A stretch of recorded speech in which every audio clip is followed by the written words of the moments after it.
আসসালামু আলাইকুম। এই মুহূর্তে পাকিস্তান এবং আফগানিস্তানের মধ্যে বিধ্বংসী যুদ্ধ শুরু হয়েছে। পাকিস্তান ইতিমধ্যে আফগানিস্তানের বিরুদ্ধে যুদ্ধ ঘোষণা করেছে। তো এই যুদ্ধটা আসলে কি নিয়ে হচ্ছে বা কি কারণে হচ্ছে, আফগানিস্তান কিভাবে পাকিস্তানে আক্রমণ করে বসলো, যুদ্ধ বিধ্বস্ত একটা দেশ পাকিস্তান কেন আফগানিস্তানের বিরুদ্ধে যুদ্ধ ঘোষণা করলো, কোন স্বার্থে মুসলিম এক ভাই আরেক ভাইয়ের বুকে গুলি চালাচ্ছে, পবিত্র রমজান মাসে কেন পাকিস্তান আফগানিস্তানের নিরীহ নিরস্ত্র মানুষের উপর এই ধরনের বিধ্বংসী আক্রমণ চালাচ্ছে, এই যে একটা সমীকরণ গ্লোবাল পলিটিক্স, এটা নিয়ে মূলত আজকে আলোচনা করব। তো অবশ্যই আশা করবো যে ভালো লাগবে, ভালো লাগলে সাবস্ক্রাইব কিন্তু ভুলবেন না। পৃথিবীব্যাপী এই মুহূর্তে ব্যাপক এবং বিধ্বংসী যুদ্ধ শুরু হয়েছে, বিশেষ করে আফগানিস্তানের সাথে পাকিস্তানের, রাশিয়ার সাথে ইউক্রেনের। ইতিমধ্যে কিন্তু ইরানে ব্যাপক এবং বিধ্বংসী হামলা চালিয়েছে ইসরায়েল এবং আমেরিকা। ইরানও কিন্তু পিছনে নেই। ইসরায়েল সহ ইরান ইতিমধ্যে পৃথিবীর 11টা দেশে, অর্থাৎ মধ্যপ্রাচ্যের 11টা দেশে মার্কিন ঘাঁটিগুলোতে আক্রমণ চালিয়েছে একযোগে, মাত্র 1 ঘন্টার মধ্যে, আক্রান্ত হওয়ার 1 ঘন্টার মধ্যে। তার মানে পৃথিবী একটা বড় ধরনের গোলযোগের মধ্যে দিয়ে যাচ্ছে। এই মুহূর্তে আমরা আলোচনা করবো যে পাকিস্তান কেন আফগানিস্তানে এত বিধ্বংসী F-17 দিয়ে, থান্ডার দিয়ে এবং বিধ্বংসী আক্রমণ চালিয়েছে।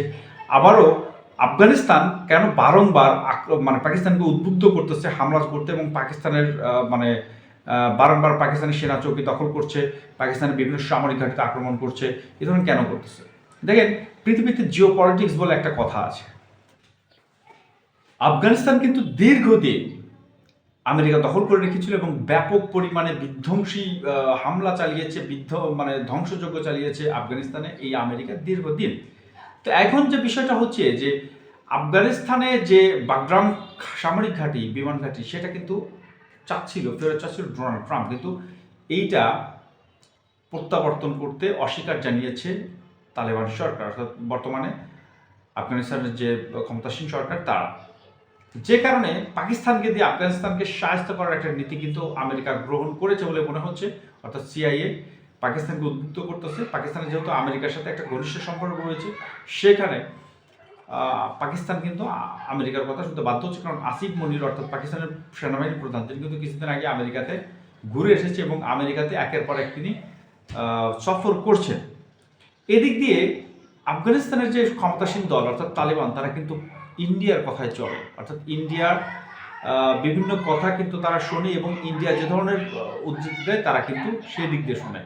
এদিকে আমরা জানি যে পাকিস্তানের সাথে ভারতের একটা বৈরী সম্পর্ক, চরম বৈরী সম্পর্ক। সেখানে যেহেতু পাকিস্তান পরমাণু শক্তিধর একটা দেশ, তাদেরকে ডাইরেক্ট আক্রমণ করে কোনো কুলকিনারা না করতে পেরে তারা এই মুহূর্তে আফগানিস্তানকে দিয়ে পাকিস্তানে আক্রমণ করাতে পারে বা করছে, এটা হচ্ছে পাকিস্তানের অভিযোগ। এবং ইতিমধ্যে আমরা জানি টিটিপি, অর্থাৎ পাকিস্তানি তেহরিকি তালেবান নামের যে সংগঠনটা রয়েছে, তারা কিন্তু এই হামলার দায় স্বীকার করছে এবং বিভিন্ন লক্ষ্যবস্তুতে আত্মঘাতী হামলা চালাচ্ছে পাকিস্তানের সেনাঘাঁটিতে। এইগুলো কিন্তু তারা স্বীকারও করেছে, এবং পাকিস্তান অভিযোগ করছে যে এই ধরনের জঙ্গি গোষ্ঠীকে সহায়তা এবং মদত দিচ্ছে, অস্ত্র দিচ্ছে, অর্থ দিচ্ছে, সব কিছু দিচ্ছে হচ্ছে ভারত। এবং আমরা জানি যে গ্লোবাল পলিটিক্সের মধ্যে ভারতের সাথে তালেবান সরকারের একটা ঘনিষ্ঠ সম্পর্ক রয়েছে, এবং এরই মধ্যে আফগানিস্তানে কিন্তু পাকিস্তানকে হামলা করার জন্য তালেবান সরকার ভারতকে একটা অনুমোদন দিয়েছে, অর্থাৎ সেখানে সামরিক ঘাঁটি, অর্থাৎ বিমান ঘাঁটি তৈরি করার জন্য অনুমোদন দিয়েছে। সেখানে কিন্তু স্পষ্টভাবে বোঝা যায় যে এই তালেবান সরকারের সাথে ঘনিষ্ঠতা রয়েছে ইন্ডিয়ান গভর্নমেন্টের, এবং তারা পাকিস্তানকে অস্থিতিশীল করার জন্য ব্যাপক পরিমাণে কার্যক্রম পরিচালনা করছে, যার ফলশ্রুতিতে ভারতের কথা শুনে পাকিস্তানের উপর অতর্কিত আক্রমণ চালিয়ে বসেছে তালেবান সরকার, যার ফলশ্রুতিতে এই এই পাকিস্তান কিন্তু আফগানিস্তানের উপর ব্যাপক এবং বিধ্বংসী হামলা চালিয়েছে। যদিও তারা বলছে যে আমরা হামলা চালাচ্ছি মূলত জঙ্গি ঘাঁটিগুলোকে কেন্দ্র করে, সন্ত্রাসী ঘাঁটিগুলোকে কেন্দ্র করে, কিন্তু দেখা যাচ্ছে একের পর এক মাদ্রাসায় বা সামরিক এবং বেসামরিক স্থাপনাগুলোতে ব্যাপক আক্রমণ চালাচ্ছে পাকিস্তান। ইতিমধ্যে কিছুদিন আগে কিন্তু পাকিস্তানের একটা মসজিদে হামলায় এবং মসজিদের আশেপাশে হামলায় নিরাপত্তা বাহিনী সহ সাধারণ মানুষের 83 জন নিহত হয়, যার ফলশ্রুতিতে পাকিস্তান ঘোষণা দিয়েছিল জিরো টলারেন্স নীতি গ্রহণ করবে। এবং এখনও কিন্তু নওয়াজ শরীফ, অর্থাৎ পাকিস্তানের প্রেসিডেন্ট, তিনি ঘোষণা করেছেন আফগানিস্তানের ব্যাপারে জিরো টলারেন্স নীতি গ্রহণ করবে। ইতিমধ্যে 298 জন তালেবান যোদ্ধাকে হত্যা করার দাবি করেছে পাকিস্তানি ফোর্স, এবং আফগানিস্তানের ফোর্স অর্থাৎ তালিবান কমান্ডোরা দাবি করেছে যে প্রায় 40টার মতো নিরাপত্তা চৌকি পাকিস্তানে তারা দখল করে সেখানে কালেমার পতাকা অর্থাৎ আফগানিস্তানের পতাকা উড়িয়ে দিয়েছে। এখন বিষয়টা হচ্ছে যে এখানে জিওপলিটিক্স কীভাবে কাজ করে দেখেন, এই আফগানিস্তানের সাথে আমেরিকা যুদ্ধ লাগিয়ে দিয়েছে পাকিস্তানের, এবং এইখানে কারণ এই আফগানিস্তান ঘোষণা দিয়েছিল যদি ইরানে আক্রমণ করা হয়, আমেরিকা আক্রমণ করে, সেক্ষেত্রে কিন্তু সরাসরি ইরানের পক্ষে যুদ্ধ করবে আফগান যোদ্ধারা অর্থাৎ তালেবান যোদ্ধারা। যাতে করে এটা করতে না পারে সেক্ষেত্রে কিন্তু পাকিস্তানকে উদ্বুদ্ধ করেছে আফগানিস্তান আক্রমণ করতে। এই মুহূর্তে সবাইকে ব্যতিব্যস্ত রেখে ইরানের উপর ব্যাপক অ্যাটাক শুরু করলো ইসরায়েল এবং আমেরিকা। যদিও ইরান সম্পূর্ণরূপে প্রস্তুত ছিল এবং তারা যুদ্ধ এবং মহড়া রাশিয়া চায়নার সাথে বড় বড় দেশের সাথে তারা মহড়া চালিয়েছে এবং তারা বলছে তারা সম্পূর্ণ প্রস্তুত আমেরিকার হামলার জবাব দিতে, ইসরায়েলকে ধ্বংস করতে তারা সম্পূর্ণ প্রস্তুত। একটা ভুলে কিন্তু তাদেরকে ধ্বংস করে দেবে।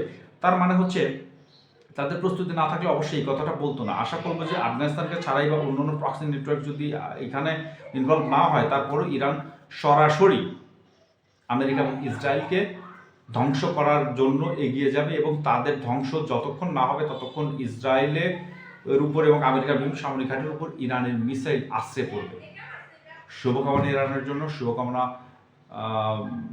ইরানি রেভলিউশনারি গার্ড কর্পসের জন্য। আশা করব আফগানিস্তান এবং পাকিস্তানের মধ্যে যে ভ্রাতৃত্বপ্রতিম সম্পর্ক ছিল সেটা বজায় থাকবে এবং ভাইয়ে ভাইয়ে রক্ত ঝরাঝরি বন্ধ হবে এবং এই সব পবিত্র রমজানকে সামনে রেখে তারা এই হানাহানি বন্ধ করে বুকে বুক মেলাবে। পাকিস্তান এবং আফগানিস্তানের জন্য শুভকামনা। তারা একে অপরের ভালো করার জন্য হলেও, মুসলিম ভ্রাতৃত্ববোধ রক্ষা করার জন্য হলেও এই হামলা পাল্টা হামলা বন্ধ করবে। শুভকামনা।